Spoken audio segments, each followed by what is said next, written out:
Hi. Welcome to the Meetup. For everybody that does not know me, my name is Mykel Alvis. I am relatively notorious in Birmingham in a number of relatively unpleasant ways, but I am your presenter for the day. So if you find offense about anything that I say, you are welcome to take it up with me immediately or afterwards or any time in the future. I will accept it. This is me. I am Mykel Alvis. I am at Mykel Alvis, and I am mykelalvis@gmail.com. You can find me more or less anywhere that you need to find me, and if you don't need to find me, then you know what to do. So I'm a DevOps coach. I have been in software for approximately 42 years. That is a super long time, and so I started when I was 10. And I was not good at it, as I assume that everybody realizes that if you were in the 70s and you were 10 years old, you would not be good at software. And so, but it did take me a little while. I've been paid for this for about 38 years. And I've been a professional right about the moment I put this jacket on. So this is my presentation costume. My presentation costume is I am not wearing actual combat boots, and I wear a jacket. That is the difference. I identify as lawful evil. Your pronouns are him and her, if you want to. I don't care. I am strongly opinionated about a huge number of things, 5 or 6. But I am extremely opinionated about those things. And I don't care about much else, like at all. So your politics mean nothing to me, what you wore today, how you had, what your favorite beer is. These things don't mean anything to me. I have a mental illness that actually makes it impossible for me to really care about you. And so it takes a long time. So when I express an opinion about a thing, I've actually worked this up a super long time. I really care about it. And most other things, I don't care about at all. So I have almost no feelings. You can't really hurt them.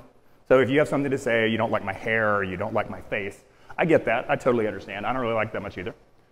I've spent a huge amount of time in big faceless organizations, like kind of a dumb part of my life.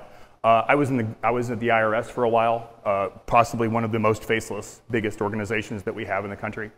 And I wouldn't say that I'm an enterprise software engineer so much as I am a person suffering from PTSD from that. I left development about 15 years ago. I've been a software developer since I was 10, but I really left full-scale, honest-to-goodness. I write application software development in about 2003, 2004, somewhere like that. I decided that it was lame, that I was lame, that what we did was wrong, how we did it was wrong, and I changed from being a developer to being what I consider now to be a process engineer. I do not have a very good filter. I'm going to do my best to use as few pejoratives and curse words as I can during this. But the thing that I do is I build time machines. And I will explain this to you at some point in the future, but I promise you, you probably do too. So it is in fact true that people pay me to do what I do for a living. I work for a company that deals in healthcare, so I'm in HIPAA. I consider HIPAA to be approximately the most dangerous data in the world next to nuclear launch codes. The reason I think that is that people talk about money like it's a real thing, like PCI compliance and all that thing. They're like, oh, money. It's like, who cares? Money is a number on a piece of paper. You can never untell someone that a person has AIDS. Never. They can never make them forget that. HIPAA is substantially more dangerous than monetary data. And that particular thing is why what I do is kind of done the way it is. We do healthcare claims adjudication and payment processing accuracy. It is an extremely complex field. I think it's pretty boring, actually, but it's incredibly important. And if you were in healthcare, which someone has told me they were in, it takes about 10 years to be good in healthcare. It takes about 10 years of saturation before you really understand what healthcare is all about. And if you were in healthcare for 5 years, you got about 20% of it. Healthcare is a stupidly complex field. And I don't understand it. I've been in it for about 12 years, and I don't really understand it. I don't really care about it that much because it's boring. But it is important because apparently it's one of those things that the nation talks about. So, like I always do in presentations, I'm going to tell you everything you need to know now so that if you get tired of listening to me ramble, you can get up and leave. This is how I do it. If you don't like this way, you heard before. So There are a couple of things that you should do when you deal with a data strategy in AWS. The first thing is you should never try to do everything all at once. Never migrate all your data in some way to anything. Never move anything, all of anything, anywhere, and make it sort of a one-way trip. The second thing is you should ensure that every source of data that you have has a name. I mean something very different from that than you do, and I'll explain that shortly. When I say it has a name, what I really mean is it has a unique identifier, and that unique identifier is unique to it and only it. You want to be sure you have a verifiable hash of those sources, and that hash can be your name. If you just said, I've got this SHA-512 sum that indicates this data set, and you want to type in a SHA-512 sum, like some sort of animal, then you have that and it's real, right? But you don't know what a SHA-512 is, we'll talk about that later. Never use your data directly. This is not an AWS talk. This is like a data talk now. Never, ever, ever use your data directly. Make a copy and use your data use the copy. And for God's sake, clean up after yourself. In AWS, I have made I've never found anybody who made a more expensive mistake than I did in AWS. I leaked some keys, the keys of well, I didn't leak them. A former employee leaked them, and I terminated the wrong employee in our account. And I did not terminate that employee. And he put his keys on 4chan. And then I had R38X large auto-scaling groups running in every single region in the world except the ones we work in for weeks and weeks and weeks. Those run about $2 grand a week, in case you didn't know that. And if you have our account, you can have 50 of them at a time. So do the math. Yeah, they did not make me pay for that, by the way. It was really great of them. So clean up after yourself. So we're going to talk about a thing that a term I coined called instantial temporal availability. This is an easy one to understand. It's the instantiation of something in time and making it available. So this is one of the illities that you might want to work against with data. If you're working in data, what I mean by instantial temporal availability is that it's a specific illity that, and I'm going to read this because I'm kind of a jerk, denotes that a system can be reproduced or restored in such a way that is identical or near identical to a moment at which it was available in the past. If you can do this, you have a time machine. And if that doesn't sink in immediately, that's okay. But if you can make a thing look like it did in the past, then you are effectively in the past, especially for the context of that thing. Now, obviously, you're not in the past because this is not science fiction. But as for near perfect recall is an important question in this. And the near perfect availability of a thing allows you to perform actions as if you did in the past. The strategy that I'm discussing is about performing actions in a way that you did as if it was in the past. Now, this is all going to sound a little esoteric when I talk about it because I'm not going to actually do a demo. I'm not allowed to do that. I'm like physically, well, terms of my employment require that I not do demos of much of anything that we do. You'll notice I didn't say my company's name. It turns out I almost got fired for having that on a couple of slides, 30 or 40 of them. So, okay.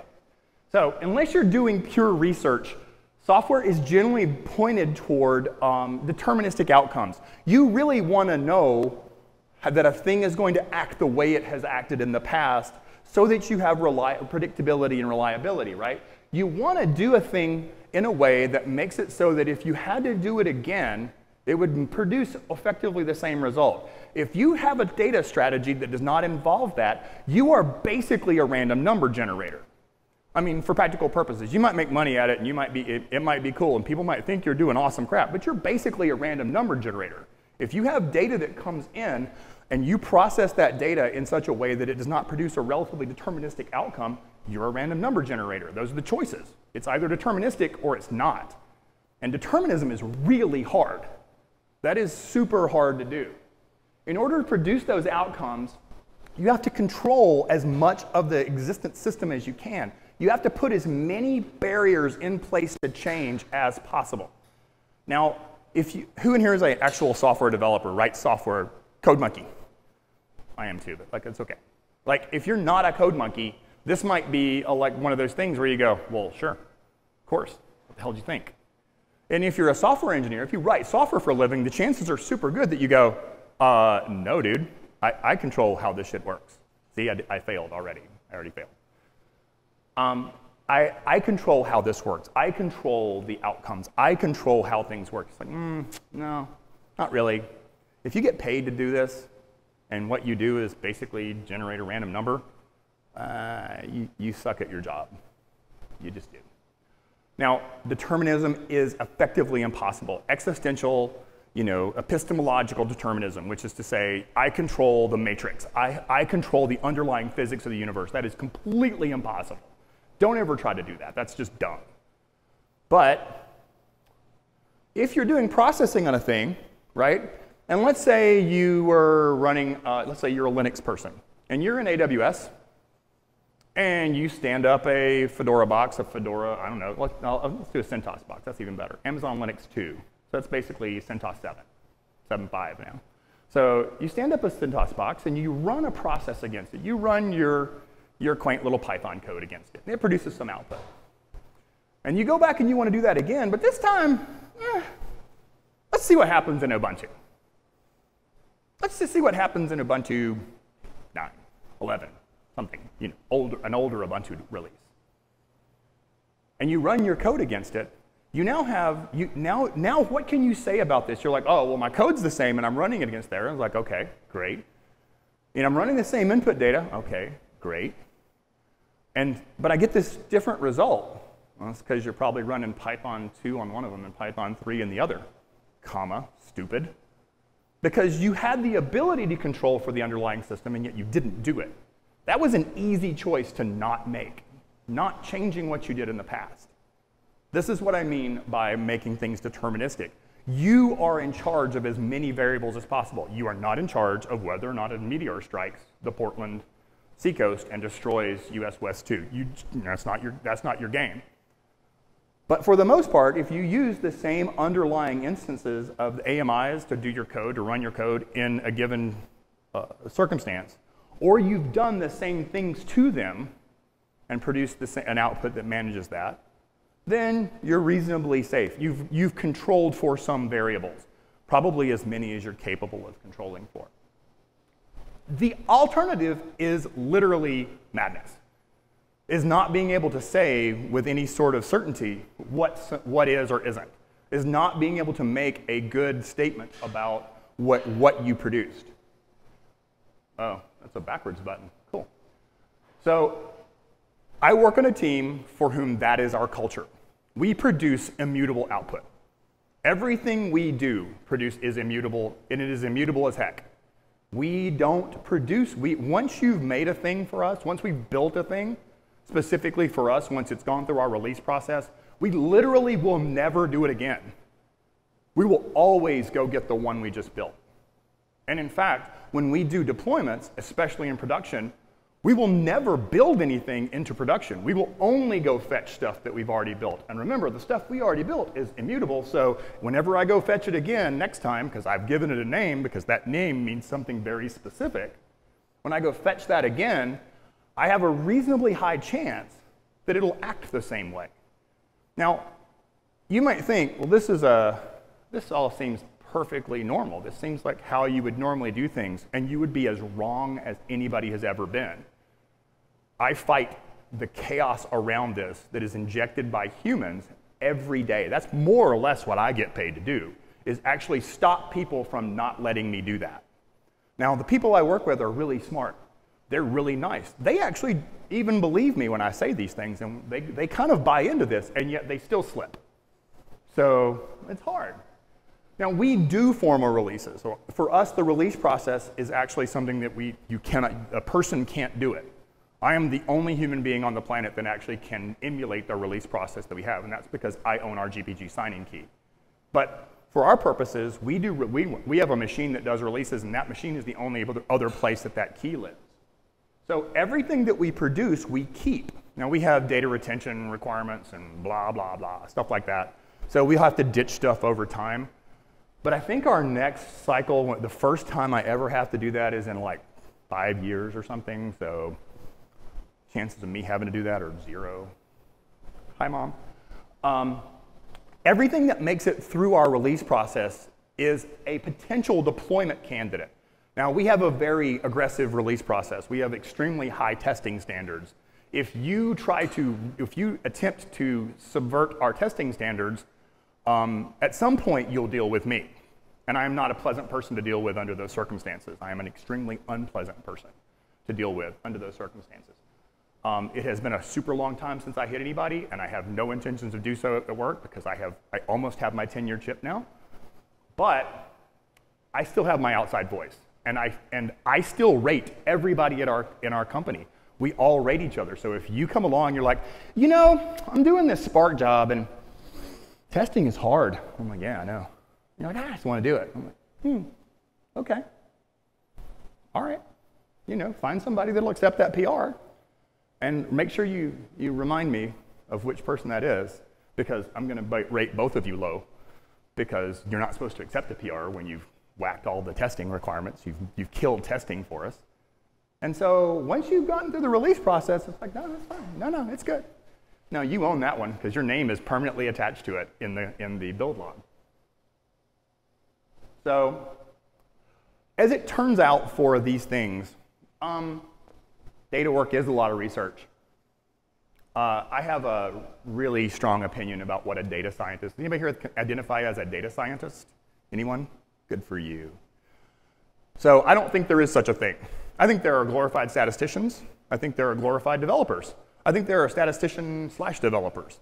And I think those are important, super important jobs. And I think data scientist is a BS title that has been given to people that jacks up their rates. And that part, I actually do like. That's great. Congratulations, you're making more money. But the downside is if you pay somebody $250,000 a year to tell you a random number, you tend to accept that random number pretty strongly. And frankly, I work with a lot of these folks, and I have worked tertiarily with a huge number of them, and they're really crappy developers. They're terrible at it. They don't engineer software. They are, in fact, artisans. Now, who here owns anything that was made by hand by another person? I have jillions of things. Anybody own anything? Do you like it? Did you buy it or acquire it because you liked it? I'm not talking about that your kid's crayon drawing. You like that. You're like biologically impelled to like that. But I mean, like if you buy a sculpture or a painting or something along those lines, you buy these things because someone has artisanally generated the output. You like it. Great. That's not engineering. That's not deterministically reproducible. If you can find me someone who can hand build or hand carve a block of wood, a 3 by 3 by 3 centimeter block of wood, if you find me somebody who can do that repeatably and reliably, I will lick the dirt off of your shoes. I don't have to worry about this because I'm not going to have to do it, because you can't. That's not what that is. That's artisanal output. That is sift through. I'm going to find some stuff. Money. I found something that's worth something. This is amazing. I've got a thing. And then they come along and they're like, I found this amazing thing. And then at our company, we like that. Like they dig through stuff. They sift through items. They run these half-baked algorithms against them, and they produce output. And they are treated like rock stars. That's great for them. But that's not how we work. That's not what we do.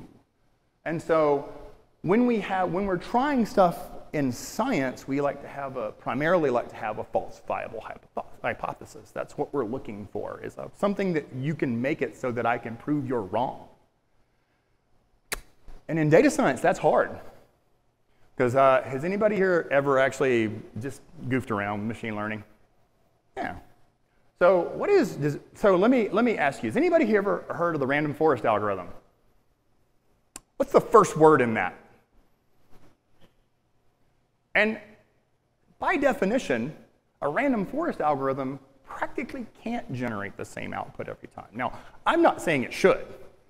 That's what machine learning voodoo is all about. That's what people get paid to do. Congratulations, you have sold random number generation to somebody, including us. But if you want to do that, I'm going to make you try to do everything you can to test around it, to at least give yourself some parameterization about that. And so you can provide some repeatability, some deterministic outcome in this space. And to do that, primarily what I am capable of providing you with is known data sets.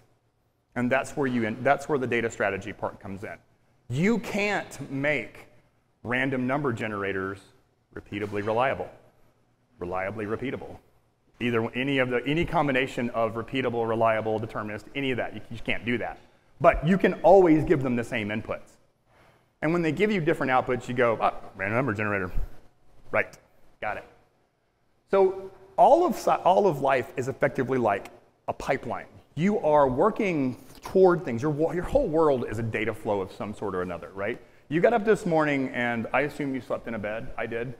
And I'm not going to judge you if you didn't, but if you didn't sleep in a bed, if you slept in a hammock or you slept on the floor because that's what you do, great. You get up out of bed, and you probably did more or less the same things I did. Probably, because I'm not like a morning weirdo. You probably didn't do it quite as early as I do because I get up at like 4 o'clock in the morning, but that's not important. So this particular process that you do is a bit like cruise control. Does anybody here have a car that does not have cruise control? I don't care if you don't have a car, but if you have a car that does not have cruise control, what kind of monster are you? I know, okay, I don't care. Doesn't matter. So everybody has this idea. Like you get on the interstate, right? I drive almost exclusively on interstates. It's like less than a mile to the interstate, and then it's like less than a mile from where I get off everywhere. So I'm on interstates constantly.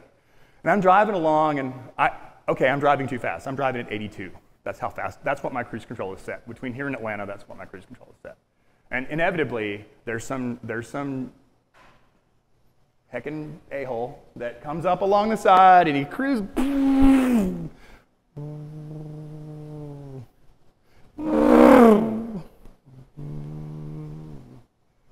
Now, you're behind the two of us. You got this giant redneck truck, that's me, doing 82. And you've got this Acura, let's call it an Acura, doing somewhere between 55 and 95, or 105. And you want to round these two people. So here's the problem. One of these people is predictable and the other one isn't. Like, I've been predictable since basically the 2059 interchange. If you've been behind me that whole time, you've been going exactly the same speed unless somebody in front of me stopped me from going that speed. I've never gone faster than that because I don't really have anywhere to be, not that badly. I am not a cardiothoracic surgeon, so I do not believe I am God, and so I don't have to go save anybody's life. And so when you're behind these two people and there's this person doing this thing right here, it's almost like threading a needle, right? You go, they get back, and I'm going to pass the guy in the truck, and then I'm hoping this guy's not just going to accelerate and rear end me in the process. Predictability in driving is what cruise control is. It's for. Okay, so it was really invented so that we could all go 55. That is the truth. That is not fake. That is not fake news. That is the actual truth. Back in the 70s, when we instituted the 55-mile-an-hour speed limit, cruise control became a real thing because people were like, how am I supposed to do this? Because before that, it wasn't. And so now that we have this, it's like, well, this is just a mechanism for producing predictability on the road. This is what your life is like. If you produce random outcomes, people think you're a weirdo. If you are a person who gets up and does something unpredictable, and I mean graphically unpredictable, like you get up and set off fireworks in the front yard at 4 o'clock in the morning, which I do not do, by the way. If you get up and you decide to drive on the left side of the road instead of the right side of the road, if you get up and change things, change the way the world works, people are afraid of you because they can't figure out how to treat you. This is why I am not a developer anymore, because for the most part, this is what developers are. They're like, you know, today, I'm changing this software from Angular to React. Awesome. They just decide things. Now, there's probably a super good reason for that. I'm okay with that. Just cough up your reasons and let's talk about them, and let's absorb change in a slow and controlled way. But you can't do that if somebody just comes along and basically blows up buildings around you all the time. So when you have predictability, you have less unplanned work. Unplanned work is the waste that we all experience. If you are not familiar with Toyota product management or project management, you should really talk about that. Muda sucks. So less unplanned work means less unexpected chaos, and your chaos that you have, which you always have because you do not own the matrix, is more manageable. Now, if the way we handle this is we treat everything we do like it was code. Data, documentation, software, tests, everything. We treat it all like code. Everything that we do runs through a build process. Everything. If it is not in a build process, I don't even consider it to be a real thing. Like my boss is one of these dudes who makes wikis. He's like, I got a wiki. I'm like, oh, I put this article on wiki. I'm like, why'd you do that? He goes, well, you know, I wanted people to be able to see it. And I'm like, okay. We're moving into the documentation generation. He's like, no, I want to be able to modify it. And I'm like, yeah, I know you do. And that's what PRs are for. Because we treat it like code, dude. We treat it like code. We treat data like code. We have a mechanism that allows us to treat data like it was code. Now, structured data and unstructured data, it is, I have a patent on this. Congratulations to me. I now own a patent on making data build like code. And it actually works, but it's hard, and people hate it because of how hard it is. But we do it because that allows us to make predictability. So if you have testing and gatekeeping in that process, in the process of generating your data, if the process of generating your code, you have that capacity, you have the ability to manage that problem. And if you have that, you own a time machine. And having a time machine is awesome. So I did it again. I went backwards. So the way we do this, there's actual real stuff now. The actual way we do this is we use two tools primarily. We use Terraform and Maven. The reason we use Terraform is because I tried to write model realization software for the cloud many times, and I just couldn't do it. It's just really super hard. And fortunately for me, HashiCorp did it for me. So you can write infrastructure as real code. If you do not know what Terraform is, that's your primary exit from this. Because Terraform is awesome. It is an amazing product. It is not perfect, but it is way better than anything I ever wrote. So the other thing we use is Maven. Now, Maven is one of the things I have a really strong opinion about. People really hate me about this because everybody hates Maven, including me. Maven is like democracy. It is the worst build tool except for every single other one. Any build tool you've ever heard of or used, I can give you 5 reasons why Maven is fundamentally better than that. And you're like, oh, I'm a Gradle guy. I build my JVM code with Gradle. And I'm like, yeah, Gradle doesn't have a release cycle. Sorry. You know, I need one of those. You're like, I don't need that. I'm like, okay, you're a random number generator. Oh man, I use SBT because I do a bunch of Scala code. And I'm like, yeah, SBT doesn't have a release cycle. So, and I need a release cycle. So, sorry. Nice try. And you go, we're a Ruby shop. And I'm like, okay. That's a thing. Those are still real things. We use Rake. And I'm like, I get it. I understand. I know why you would. Rake doesn't have a release process. And you're like, yeah, but I can implement a release cycle and all these things. I'm like, of course you can. But why would you? Because I already have a tool that does that. And that it has one and has literally tens of millions of instances of use of it across the last 15 or 20 years. So, well, 17 years, let's say. I use Maven because it has a release plugin, and the release plugin has been working for a super long time. And it does a very specific set of things. Now, I don't think all those things are necessary, and I don't think they're all fun, and they sure as heck aren't easy to do. But that's why we use that. We have a bunch of custom plugins, most of which I wrote. We have some custom workflows around Terraform for capturing the TF state files that Terraform produces. Because when Terraform does stuff to your cloud provider, it tells you what it did and says, here, you can hold on to this. And later on, if you want, you hand that back to me, and I'll just tear it all down. So management of state is a thing that Terraform will handle. Terraform generates state for you. You have to manage it yourself. Now, the other thing that we do is we have intensely rigid discipline around how we do this. Remember, I told you that that's primarily my job. I have a bunch of people who believe, they actually buy into this. They totally believe me, and yet they still try to subvert the process over and over again. Just a little bit of expediency. I just need this to be a little faster. No, I want right. You know, this is not one of those iron triangle things where it's pick two, fast, right, cheap. It's never going to be cheap because you're not cheap. It isn't going to be fast because it's not possible for us to be fast. It's just as fast as we can make it. Then we do basically judicious application of theory of constraints, which is a thing. So I did mention a time machine. And what I meant was this. Anybody know what that is? Anybody not know what that is? That's the Apple time machine. That's the way that you can restore your Mac to a time in the past because it basically tracks the changes on some drive somewhere as a journal file system and allows you to restore stuff. Well, that's a time machine. And it's not this, because why would you need a DeLorean? By the way, that car sold recently, I think, for quite a bit of money. This is basically what we do. Now, this is where it gets hard. So if you can't see or read or understand any of this, that's okay. I'm going to point things out to you. I'm not going to use the laser pointer that I didn't need, because now I think I do need it, but that's okay. So for us, we have a user. The user asks Slack for something. We have a hook that makes Slack inject an SQS message. It goes to a system that lives in our private data area that we control, that is the control point for all of this.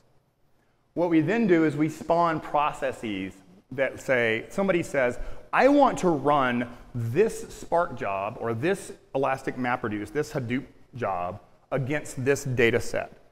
Now, that data set has a name. Remember, we talked about how things have names. And it's important that all your data have a name. And your name can be, you can actually wildcard your names. No, you can't do that yet. You'll be able to wildcard your names for us one day, as soon as I get off my lazy butt. But you can say, I want to run this job against this data. Now, for us, what that means is this job is some block of code, some identified block of code. So it has a name. So great. And that data has a similar name, which is the data set that you wanted to run it against. And so suddenly, I don't need you anymore. I already know what you want. You want to run your EMR job or you want to run your Spark job against that data set. And you know what? It's not really your problem how that happens. Now, this is where we deviate strongly from data science, because I don't know if you know that or not, but data scientists love to tinker with the data. But I don't let them do that. Because down here in our private area, and what we have is we have copies of the data that, so let's say I want to run job Z or job F on X. X is some known data set. Now I've stored it over here somewhere and I've called it X and you called it X when we build it, so everybody's agreed with the name. And your job, F, is some piece of code that I'm going to run against that. And when I look at F, I go, oh, F is a Spark job because I have some metadata wrapped around that. And I go, in order to run a Spark job against that data has to be in a place that is accessible for a Spark job to be run against it. And that's how that happens is really not your problem. That's my problem. So what we do is we say, we use this. This one's called build data set of type. So out here in the less private area, in the parts where I would normally not care, I would copy X to whatever I wanted to run it on. So in this case, X is some data in a blob store somewhere, but I can generate a Dynamo database from that because X is generally structured data, and Dynamo really handles structured data super well. We primarily use Avro as our transport format. I'm not sure that was a mistake or not yet. I picked it, so I own it completely, but Avro 180 is real, and Avro 181 and 182 are not. So, and they still haven't released Avro 183, and it's been like a year and a half now, so it could be that I'm about to pick up an open source project to start maintaining. But so our formats are all structured, relatively structured. So we can build a structured data set from that. Or if your type of target just wanted the data in some raw format, I can just copy it to a new bucket. Remember, I'm copying all of this. You'll never touch that. Humans will never touch X. Never. over my dead body. I'm not a little bitty guy.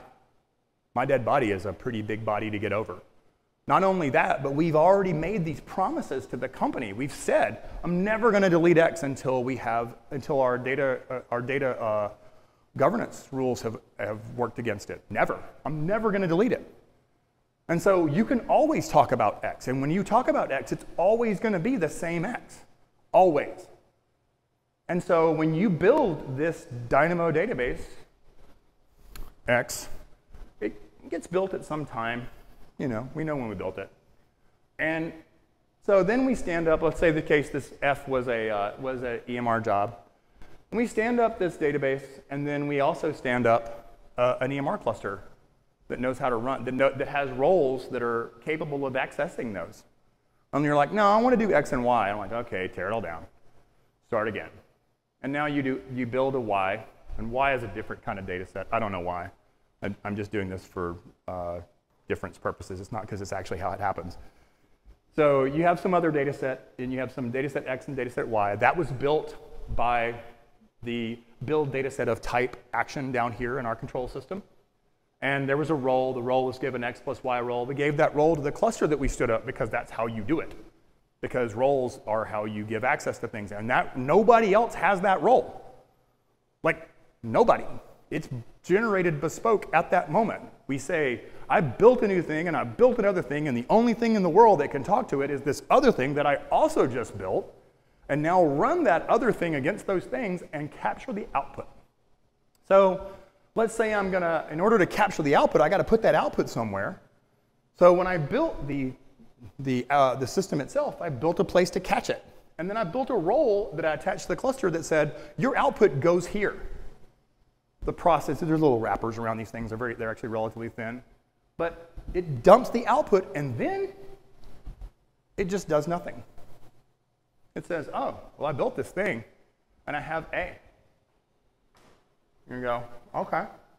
Well, so now I ran my job, and you locked the data up behind a wall. What are we going to do? Well, the last step is that I take A, which is now also an immutable output because it was a production of some execution that I produced a name for, and I make a copy of it.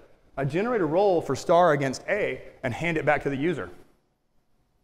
And I go, knock yourself out. And they're like, oh, well, I need to change this. I'm like, oh, well, then you're going to need to change your job. Because they're like, oh, and I want to run a job directly against my output. And I'm like, well, I want a pony too. Actually, I just want a dragon. I want a flying dragon that breathes fire to destroy my enemies. That's what I want. But I don't get that, so you don't get that. And so we produce copies of our data because we call our data very, very sacrosanct. We keep it very, very safe. My data is healthcare data. Does anybody know who Anthem is?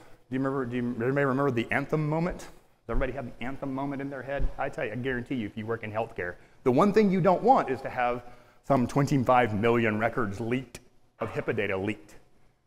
It's pretty serious. That's a career-ending moment. It wasn't, turns out. Found out that it wasn't a career-ending moment for the people for whom that was really their responsibility, but okay, sure, whatever. So it's bad. We don't let that stuff leak. Now, talk about this, right? We just talked about the things, we talked about the subparts, we talked about the outputs. Now I want to talk about this guy, because this is the important part. This is actually the most important part. It's really expensive to build these data sets. Every time you say, I need an X, it is gosh awful expensive to build that thing. And if really what you're going to do is just read that data, then I can stand that data up and call it X. And if somebody else needs X, I can just point them at that one. Now I have a copy over here that's also basically write once. This one can be write once, but if you need to rewrite, then that's a different stop. We can't do this. But if you only need read-only data, I can stand that thing up, not give you write access to it, and then if somebody else needs it later, like, I don't know, a day later, I already have one. It's the same data. I'll just point them to that one, and I'll just change that time on the thing. That's just a tag that lives on our resource.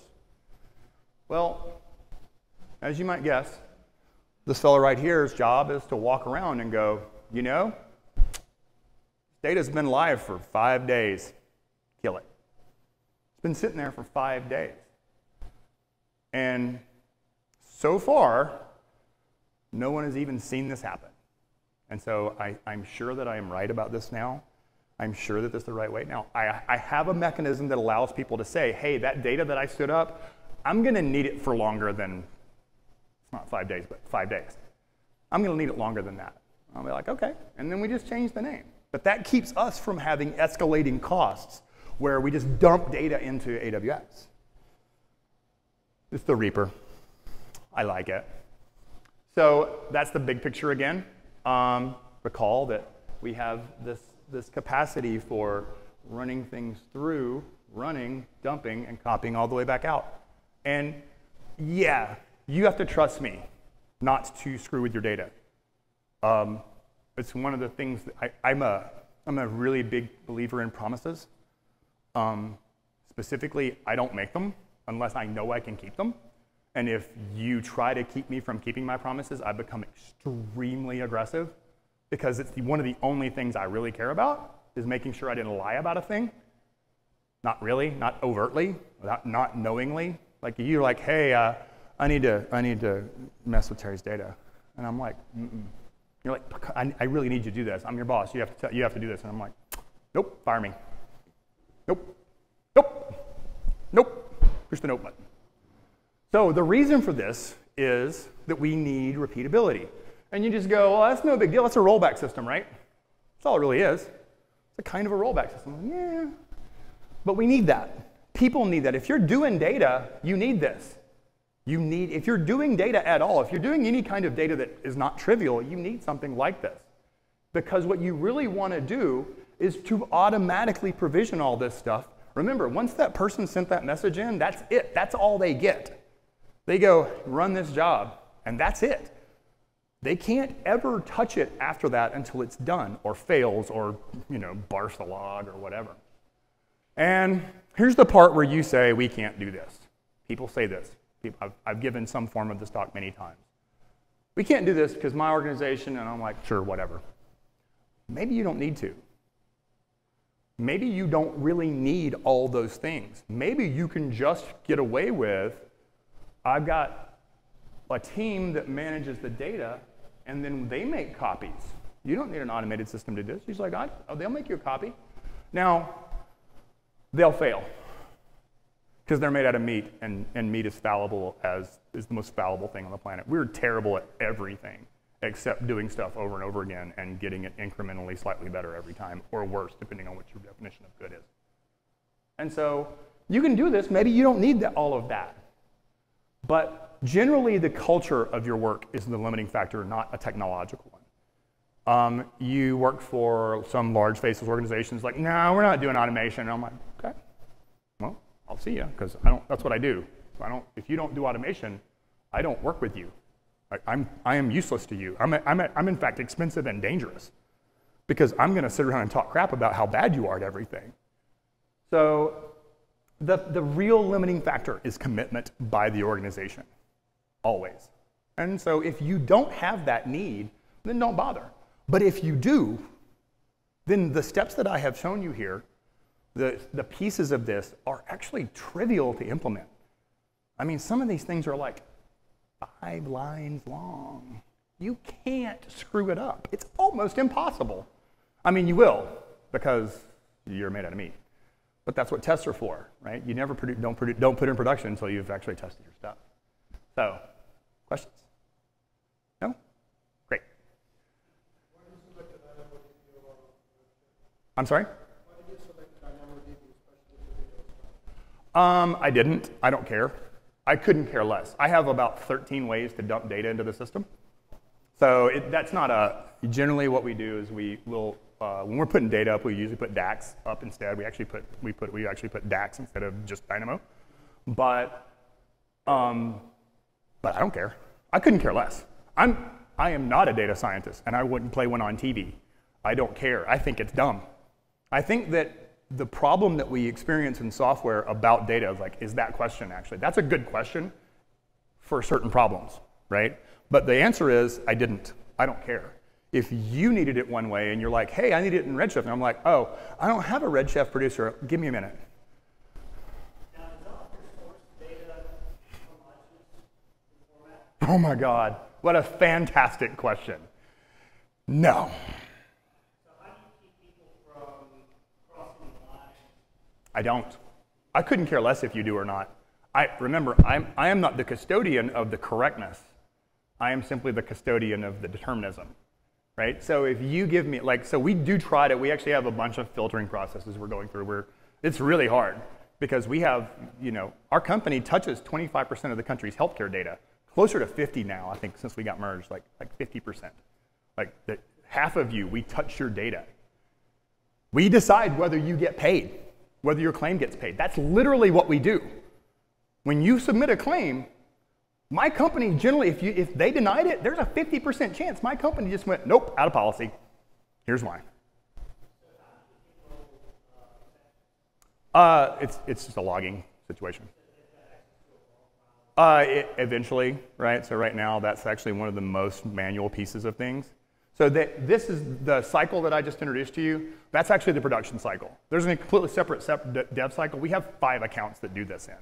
And so by the time you reach me, your data is the real limiting factor to you.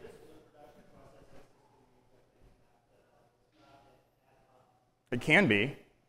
It can be ad hoc. In fact, most of it is ad hoc. But because, to be honest, what we do is really boring. It really is. So a lot of the actual normal processing of things is really just cleanup, right? One of the biggest processes that we actually do is that homogenization action that you're talking about. So do other people have access to the roles that were exposed or free to the public? Never. I mean, technically, I don't, but we manage those by hand. The ones that you saw on the screen, those are generated. They stand up and tear down. When it all goes down, they get cleaned away with everything else. Those roles disappear.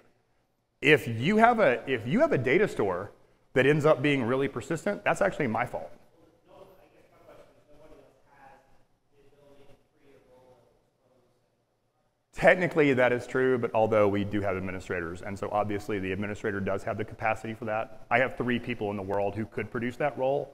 One of them lives about 40 feet from me, and so he knows better, and the other one is just afraid of me. And that is sort of the way I like it. Because it's not a question about whether or not, they all know, none of us would ever voluntarily do that, right? We wouldn't do that. But if we did, it would be because we had some sort of external and undue pressure applied to us. And because we did the wrong thing, because we did the thing that was expedient rather than the right thing. So that's the part, as with everything, it's not really deterministic because you can't control everything. I don't control how AWS works, and I don't control whether or not 2 other people actually come through. I mean, they have star privileges on the entire account. They can just go through and wipe it all out, and there's nothing I can do about that. Yes, absolutely. We have every group in our company has 2 accounts. They have a test dev account, and then they have a prod account. And for us, we have the people that I just named are the people that own the dev or the prod account. We are the proprietors of the prod. We actually own both accounts, but in fact, there is another set of accounts that I'm the only person that owns, but there's only 2 people in that because we're still making a migration. Having this happen, you actually don't need 2 accounts. You just have to restrict. It's a least privilege at that point, right? So I intentionally did not cover things like least privilege access because if you don't know that, none of this makes any sense to you, right? If you don't understand least privilege, this conversation is we have a totally different conversation to have. And if you don't understand least privilege, you can always ask. And you're like, what's least privilege? I'm like, well, that means that you have the least privilege you need in order to do whatever your job is, period. And that means that your job is not deleting roles, therefore you don't have that privilege. My job is really not deleting roles, although I do have that privilege. So I actually have a highly elevated privilege for what I do, but I actually don't log into that account very often. I have another ADFS account for doing that kind of work.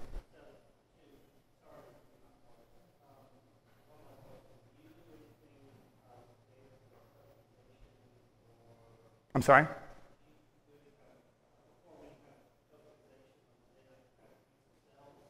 On the data attributes themselves? No, that's not my, if somebody wanted that done, we would do it.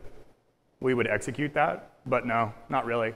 I don't really care what the data is. It could, as far as I'm concerned, it's scanned images of comic books. I don't care. In fact, some of our data is scanned images of comic books. And that's because we have some ML training stuff that, we got some crap data. But I don't care, because if that was what you wanted, that's just another process that you would want to run in the system, and you'd want to have an output. And you might say, oh, every time I do this, I want to do this other thing. I'm like, okay, well, then your job is really a job that is these two jobs put together. And then it becomes composition.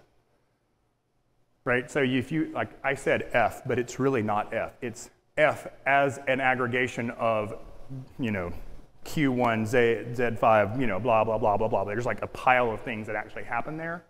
And then the outcome is, I don't understand what most of it does.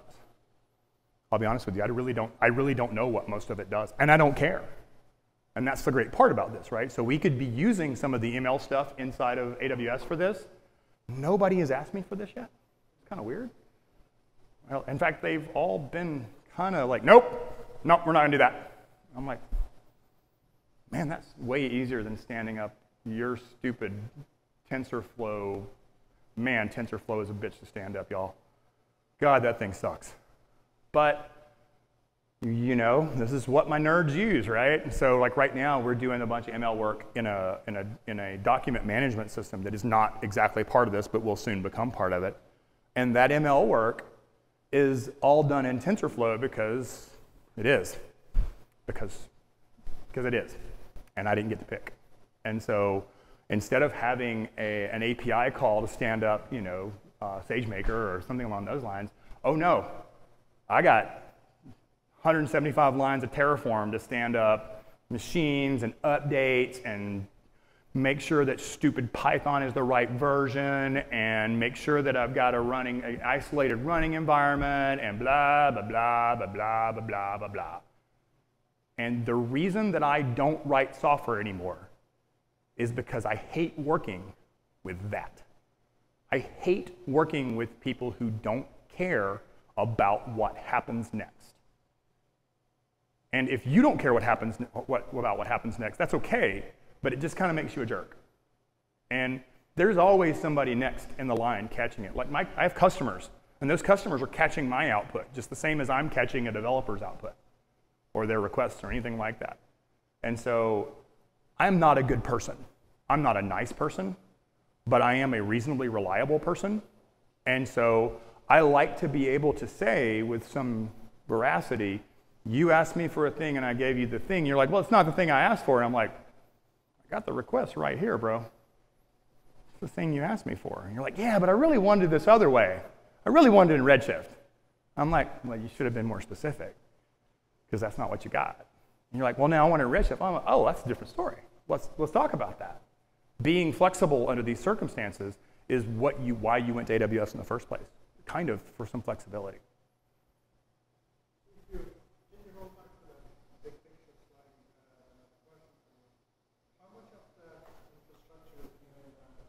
Is behind what? Oh yeah, some of it's actually not lambdas. I'm just using that as a placeholder. Yeah, this is not a direct representation. This is more of a functional representation. It really is Slack. It really is SQS. It really is a EC2 instance. Some of this is, and some of this is not. So I am not a fan of Lambda, just to be clear. Let me say that. Let me say that out loud. Don't tell me I have 5 minutes to complete a task. My boss is a Lambda monkey. He found a hammer and he just tries to hammer every screw he can with it. He's like, oh, Lambda's the answer to everything. I don't have to worry about infrastructure anymore. I'm like, aw, look at you. You don't know what you're talking about. He's like, yeah, I don't have to worry about any of y'all standing up instances. And I'm like, okay, all right, buddy. And then 6 months later, he's still ditzing with the pieces of it, right? They're still mucking with the individual elements. And that's not because he's wrong. He's not wrong about that. But you got to be realistic about how things are going. Like that could be a 5-day long process, right? Standing at data could take days. These are petabytes of data sometimes. They're ginormous, right? No, they're not really. There are petabytes of data. These are never petabytes of data. They're usually very, very small. But I mean, if it was 30 gigs of data and it was all Avro and you were dumping it row by row into something, man, that would suck. Because nothing that I'm aware of in AWS has a, hey, open up an Avro pipe and I'll just eat it. No, we have to do all that by hand. The reason we use Avro is because Avro has an embedded schema. And so you get the scheme and you're like, oh, yeah, so that's what it's going to look like. And I'm never wrong, because if I was wrong, the Avro stream would not have gotten built. And then we wouldn't be having this conversation. So this is just another aspect of the story that I say over and over again, which is that you have to have transitional points. You have to have intermediate forms that say, I go up to here and I produce something that I don't change, and then I don't care about it before. I use that from going forward. For us, a lot of that is a transformation. This thing that I have a patent for is basically an ETL tool and a build tool. And so you go, I got this random data, and I build this ETL process against it, and then I run that as part of the build, and the thing that comes out of it is Avro.